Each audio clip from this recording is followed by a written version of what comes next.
Okay, let me tell you a little bit about me and how these presentations got started. I am the manager at the Circle Community Garden. It is run by the city, and I work for the city, for the horticulture department. Part of my job as the community garden manager was to have presentations for the gardeners who never show up here. But when we had it outside at the gardens, it would rain or my presenters would cancel and stuff like that. So I created the CGEC, which is the Community Garden Education Collaborative. And that was a collaborative between the City of Midland, Master Gardener Association, and Creative 360 to have free gardening presentations so that people could learn about gardening, learn the correct way to garden, and have their questions answered. We were doing really good before the COVID, and now we're not so good. But we have MCTV who is recording all of these and putting it out there so that people can see it. So I'm still fulfilling my job obligation. And tonight we are going to talk about, the title is actually, what is it? The Urban Kitchen Garden. So this is a website I found. I had a total tech meltdown this week. So I'm doing this kind of old school, but I found this website that says almost everything that I need to say. A kitchen garden, who is familiar with kitchen gardens?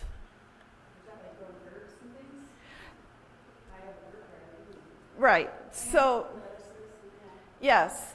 So it's not like your typical homestead garden where you have like acres or you have a ton of tomatoes that you can, or green beans or all of that. A kitchen garden is usually close to your kitchen, close to your home, so that when you're cooking or you're baking, you go, oh, I need to add that. You can run outside, you can get it, you can bring it in, use it fresh. So that's what a kitchen garden is.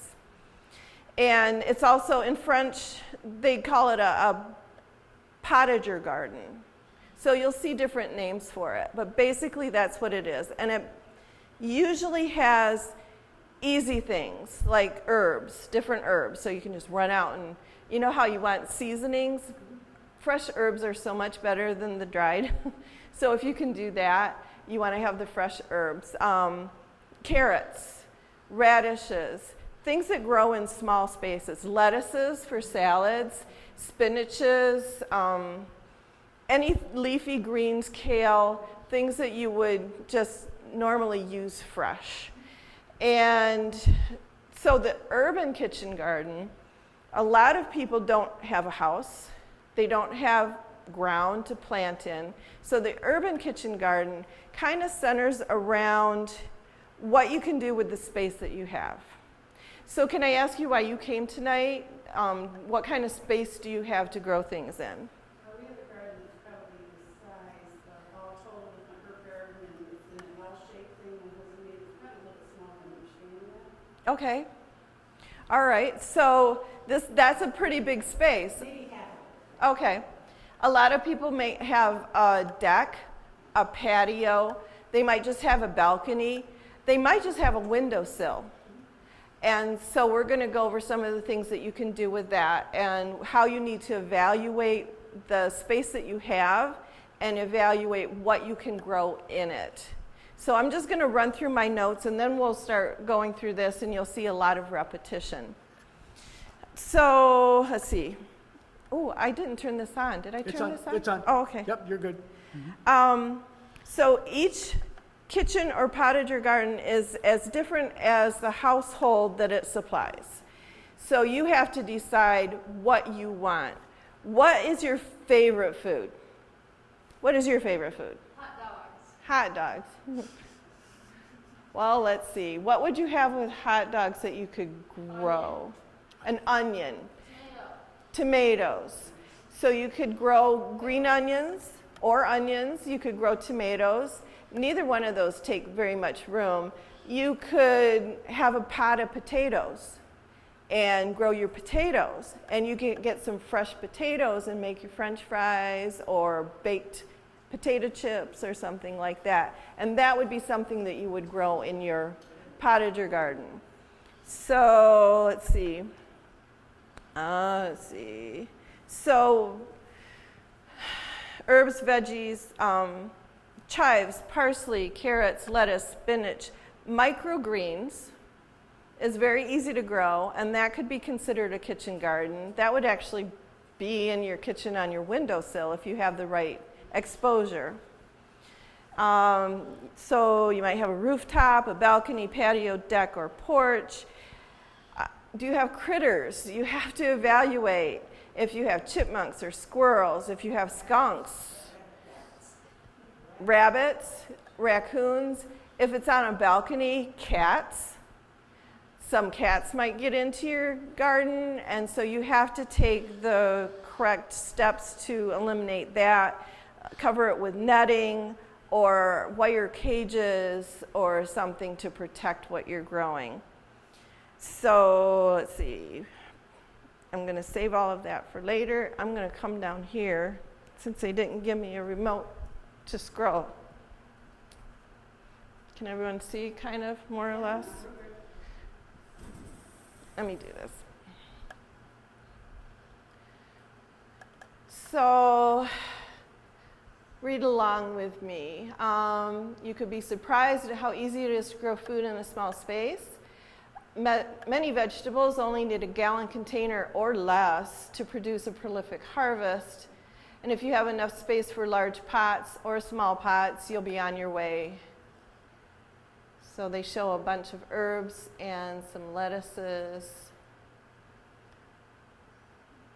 So you need to find a spot.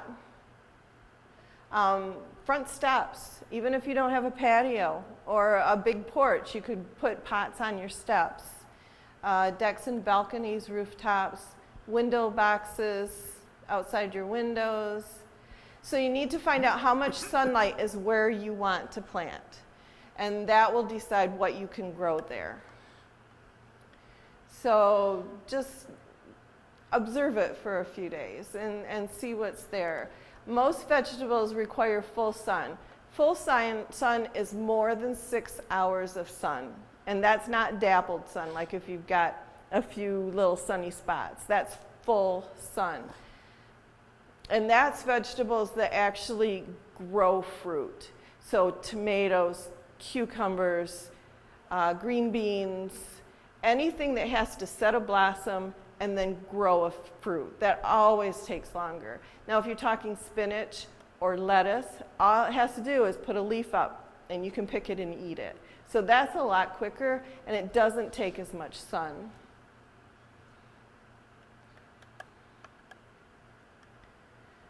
So 1 gallon container, you can grow salad greens, radishes, carrots, green onions. You'll see in a lot of places they're selling what they call salad bowls, where they have a bowl-shaped pot and then they have all different kinds of lettuces in there. Buying that is quick, but you can grow your own. Just get the pot and then you can sprinkle the seeds in there and they grow really fast. And you'll save yourself $15 to $20. 2-gallon container is good for beans or peas or turnips. Now the beans and the peas, you are going to want to have a trellis in there, some kind of a tripod or something for them to grow up. And unless you have bush beans, and they also have bush peas. So not all is a vine, but some of it is bush. You have to look at the package really carefully. 5-gallon container, peppers, tomatoes, summer squash, and potatoes. Potatoes grow so good in a container on a hot step or on your driveway.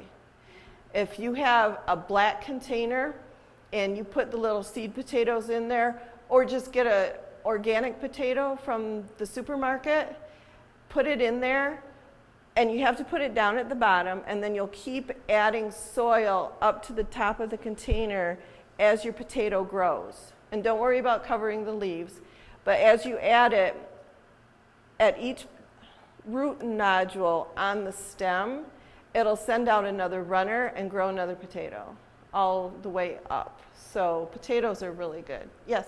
How deep Depends on how many you want to grow. Some people have containers up to 4 or 5 feet tall, and they have holes in the side, and they call it niggling. So you can stick your hands in there and take some of the new potatoes from the bottom as they're growing, and then plug the hole back up, and it'll keep growing and putting out new potatoes. So yeah, as tall as you want it, and they'll just keep putting out new root nodes. So tomatoes, potatoes, I know there's other plants. They have root nodes all along their stem. So if you get a tomato that's really leggy, you know how they get that way at the end of the planting season, plant it deep. So you only have like that much showing. Take all the leaves off the tomato plant, plant it deep, and you'll get roots all the way along that stem, which will stabilize your tomato plant. Yes?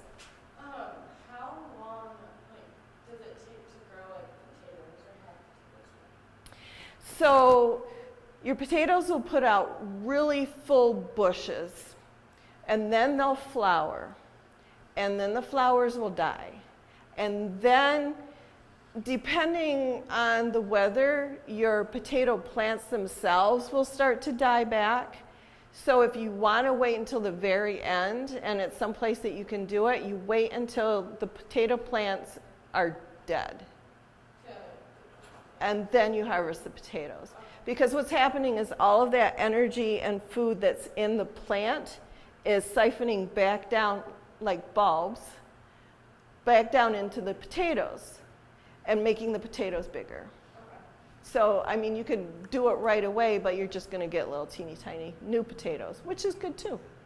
But if you want them big potatoes, then you have to let it die all the way back. Okay. Oh, summer squash. So another one to grow in a container, they have petite zucchini plants. So they're not, I mean, most zucchini plants are huge, but they do have a lot of different seeds that are made for pots. So if you look at the seed package again, you'll see some that are specially made for pots, and they have a nice little zucchini plant that doesn't get huge but produces like crazy. They have patio tomatoes that are determinate potatoes. So tomatoes. Tomatoes are a vine. They'll just keep going, and you need to prune them back at a certain point so that all of that energy goes into the fruit that's already set. That was the question I was going to ask. When do you cut your tomato plants back? Because I had one a couple years ago that was 10 or 12 feet tall. As soon as it outgrows wherever you have it. If you have it in a 6-foot tall trellis, start cutting it back when it gets to the top. They're vines. No, it won't hurt them. What? Pruning produces growth, yes. You feel like the cucumbers that cucumber plant, you would just start chopping it if you want going for Cucumber plants are a little bit different. You don't want to do too much to them, but you can start cutting off the ends of them or just pinching off the flowers. If you pinch off the flowers that start, then all the energy is going more towards the fruit that's already set. They can be kind of funny, and if you start cutting cucumbers too much, you can get the, oh, it just left my mind. You know how they get kind of white and moldy? Mildew, downy mildew. So if you stress the plant, it's more susceptible to that. There is a site at Michigan State Extension website, and it's mostly for farmers, but it gives them updates as to whether or not something has been seen in Michigan. So if you see something that says Flint is reporting downy mildew, you can expect it to reach up here in a couple weeks. There's also a downy mildew that affects tomatoes. And if you see tomato issues downstate, you might as well just pull your tomatoes because it's probably going to get it, and it's probably towards the end of the season anyway, and you don't want to get it and have it in your soil. So if you pull your tomatoes and you compost them while they're still happy and healthy, I know you're going to miss the tomatoes, but it's better than getting this introduced into your garden area. So I know it's hard. It's hard to cut them. It's hard to prune them. It's hard to, but all of that energy is going to go into the fruit that's already set. And if you get rid of your tomatoes, you're not going to have that virus in your soil and have to get rid of your soil and have to not be able to plant tomatoes for a couple years until the nematodes make it all healthy again. Let's see. All about potting soil. So potting soil is definitely not the same thing as the soil in the ground. You know that. I mean, you got clay, you got sand, you got all kinds of stuff. So you want to find a really good potting mix.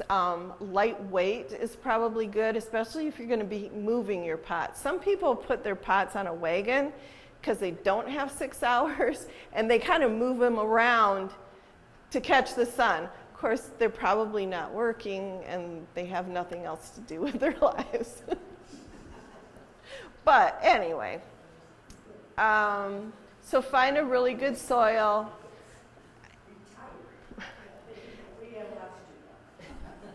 In our area, the best soil that I found and what we use at the community garden is Morgan's composting. What do they call it? Oh, I get so flustered. I can't remember stuff. We call it moo poo. Dairy dew, that's it. So they have different kinds of dairy dew. They have one especially formulated for vegetables. They have one especially formulated for flowers. They have one for seed starting. It's very light and airy, so you can start your seeds in it if you want to do that. And then they have just a general organic garden soil too. So it all depends on what you need. And there's several places in the area that sell it, but they are up just north of Clare. And their facility is so awesome. It's a great road trip. So I would suggest Morgan's Composting. Okay, so a few ways to start your vegetables. You can sow seeds. A lot of the things for a small urban garden, like lettuces, cucumbers, beans, radishes, carrots, those all start really well from seed, and they grow very fast. Look at your seed packet, find out how many days to maturity, pick the quickest one. Of course, baby carrots are going to mature much faster than the full-size carrots, and chances are you don't have something deep enough for the full-size carrots anyway. You can start your seedling indoors, which is a whole nother presentation, but you can Google that and look at that. You need really good light. So usually light from your window is not going to work, but now they have the LED grow lights that you can plug into any lamp, or the strips that you can stick up anywhere. So it's really easy to get those and to start your own seeds. And direct seed, that's the easiest definitely to do it. So caring for your garden, you need to check it every day. You need to make sure that it gets enough water. All of your pots need to have drainage holes. All of your pots need to have drainage holes. You can do it in bags. They make the cloth bags now. You could do that. If you have an old laundry bag, a canvas laundry bag, go ahead and use that. You can make a pot out of anything. Kids' rain boots. Just make sure there's a hole for drainage. You're probably going to want to get something to set it on. Depending on where it's setting, you don't want it to all drain out on your patio or your deck. And plus, if you put something underneath of it, then the water drains in there, and the soil can suck it back up as the plant needs it. Weed it, watering. Let the soil dry out between waterings. So if it's out on your deck and we had about 2 inches of rain the night before, you probably don't need to water until the next morning. It'll probably stay pretty good all day. but you need to do that. Stick your finger in there. Is it wet? Okay. Best vegetables for container gardening: peppers, hot peppers, sweet peppers. They do really well in containers. Don't put too many things in a container. There's a process called square foot gardening. So if your pot is a square foot, then you know how many. You go to the online and find out how many peppers you can plant in a square foot. You have to have really good fresh soil with a lot of nutrients in it. You can use an organic fertilizer, but don't over fertilize. If you have brand new potting soil, don't fertilize, at least until about halfway through the season when the plant might have sucked up all of those nutrients. Beans, especially the bush beans, those are really easy to grow if you have some kind of a trellis that you could stick in. And that could be as easy as the bamboo poles. Just put 3 of them timed together at the top and your beans will grow up that. If you want to find some more ideas for growing vertically, look up some ways that they do it in Japan, because they don't have ground. They have balconies, very small balconies, and they'll even grow watermelons, muskmelons. You just have to have a really sturdy trellis, and you have to have a support for the melon. So you take like old nylon and you tie it to the trellis so that the melon sits in there like a little baby. Because if you squish that stem, that's where the nutrients are coming from. You squish the stems, it's not getting any nutrients. Salad greens, once again, salad greens are really easy. Leaf lettuce, anything that doesn't make a head, like romaine will head, butter. We can't really grow iceberg. I wouldn't want to grow iceberg. It has no nutrients in it. It's nice and crunchy. It's crunchy. Yes, yes. Butterhead lettuce. Yeah, so those make little heads. But if you grow leaf lettuce, you just take the leaves from the outside and it just keeps growing up.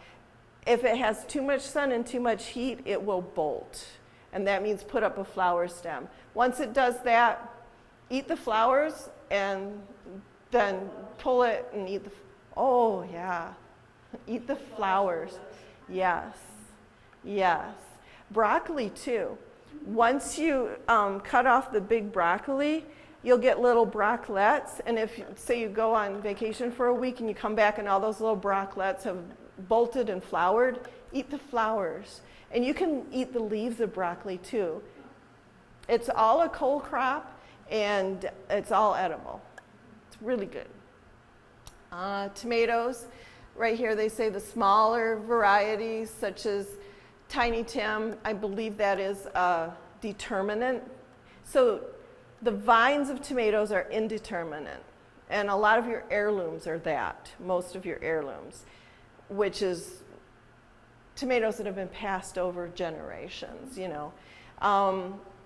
The determinant tomatoes are hybrids, and they're made to stay short. Now, the one problem with determinant tomatoes, in my opinion, is that they grow to a certain height, they blossom, they set fruit, and it's all there. Where a vine, you know, they're constantly setting new blossoms, new fruit, so you have a lot. Oh gosh, I just did it again. Yes, yes, a continuous season. You know, you have a tomato here and a tomato there, and you don't get really sick of them until the end of the season.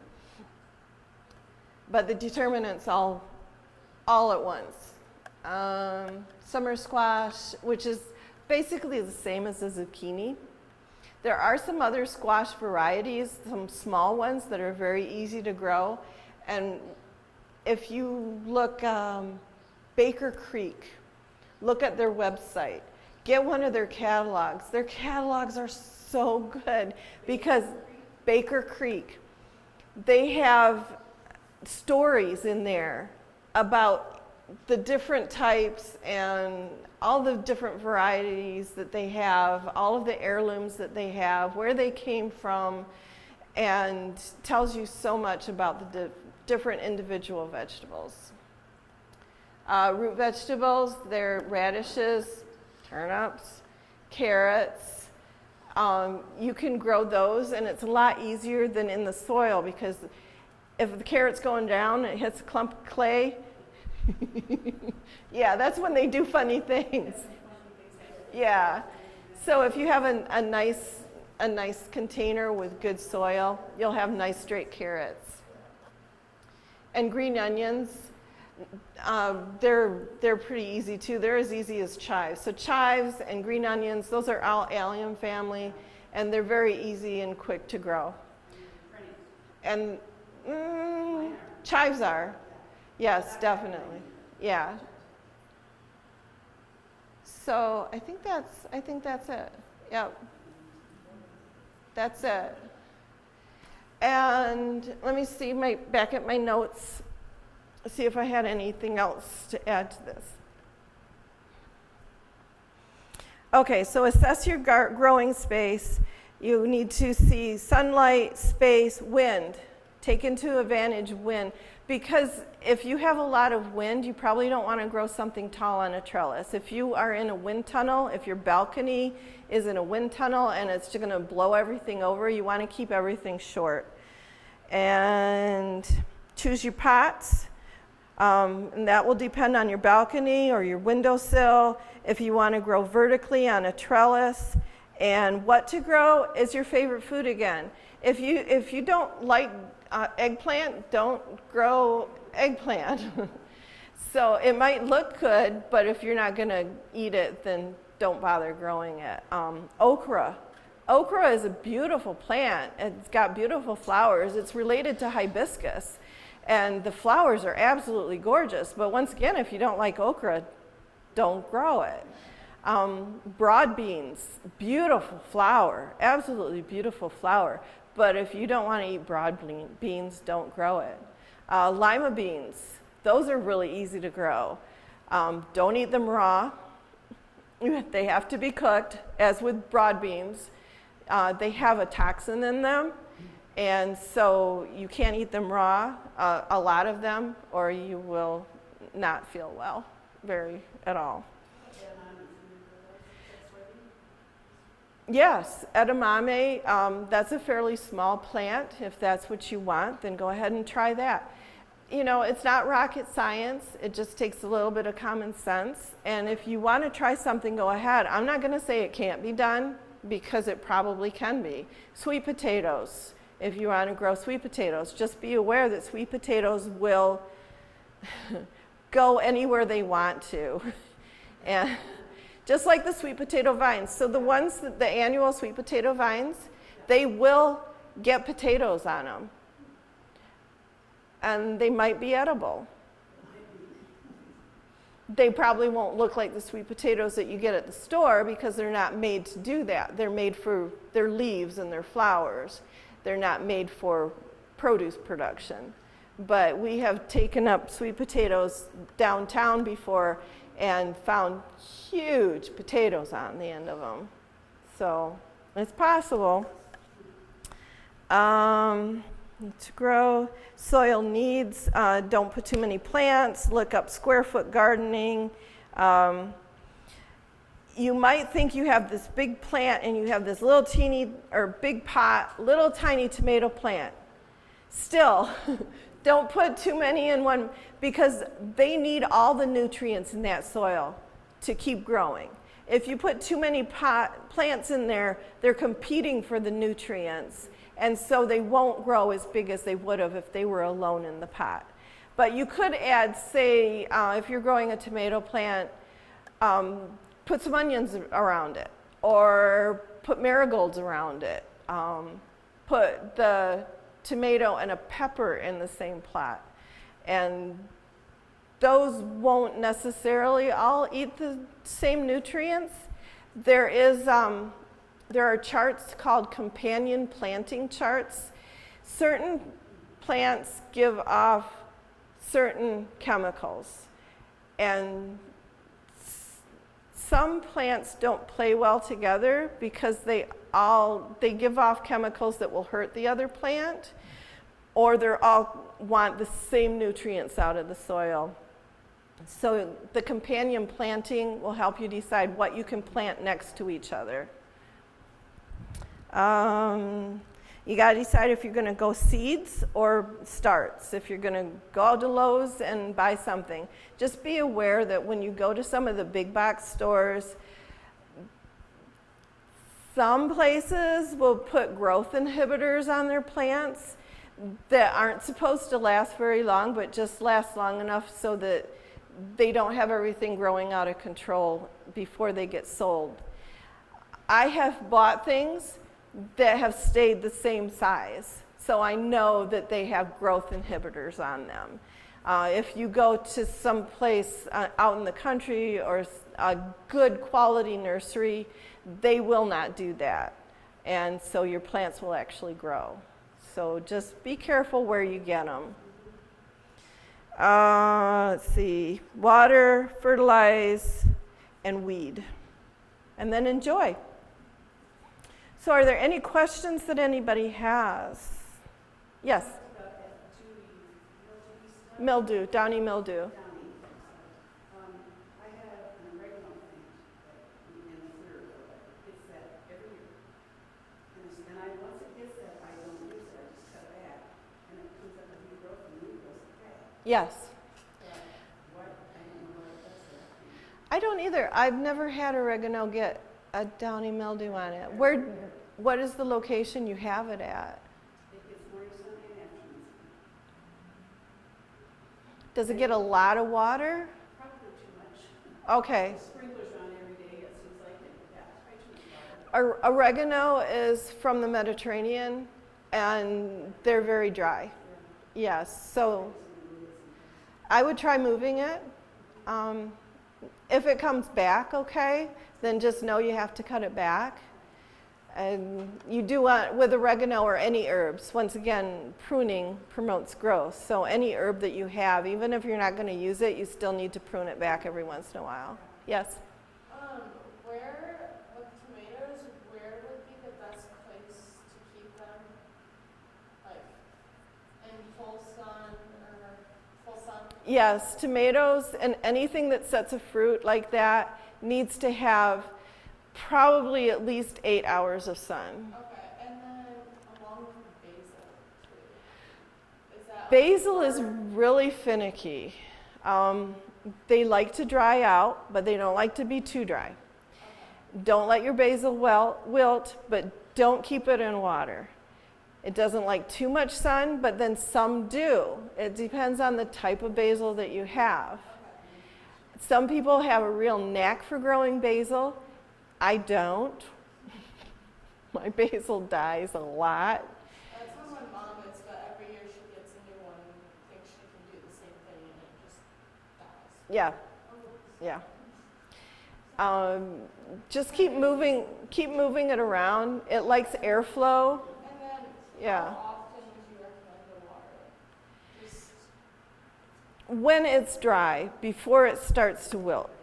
okay, so we have it dry, but yeah, Yeah, before it starts. if the top of the soil is dry and there's no water sitting in the dish underneath of it, because you have a dish underneath of it because you have a hole in it, then it's dry enough, give it a little bit of water. Okay. Yeah. So don't like soak it, but don't like let it get completely dry. Yeah, just sips of water. Okay. But like I said, I kill stuff, so I have things sitting at my house right now that I thought got a really good drink of water last night with the rain, and I was walking through there on my way out, and I'm like, oh, you're dry, so I need to go home and water and the ones that are dry. Yeah. Any other questions?